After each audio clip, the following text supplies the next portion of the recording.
बिस्मिल्लाहिर्रहमानिर्रहीम।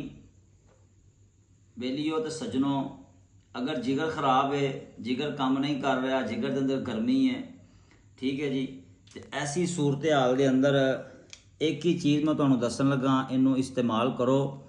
ये इस्तेमाल दे नाल इंशाअल्लाह ताला तुहाडा जिगर फुल दे वांगू खिलेगा। सस्ती जी चीज़ है, हर पंसारी को मिल जानी है। ਇਹਦਾ नाम है जनाब ज़रिश्क।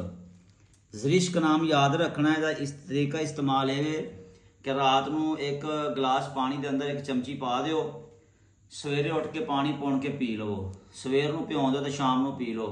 2 तो 3 महीने जनाब ज़रिश्क तुसी इस्तेमाल करो, इंशाअल्लाह ताला इसका बड़ा फ़ायदा होएगा।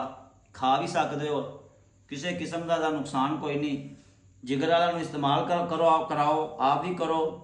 मालूमात अच्छी लगी है दूसरों तक शेयर करो, ताकि ये जी सस्ती जी चीज़ है हर बंदा इस्तेमाल करके फ़ायदा हासिल कर सके।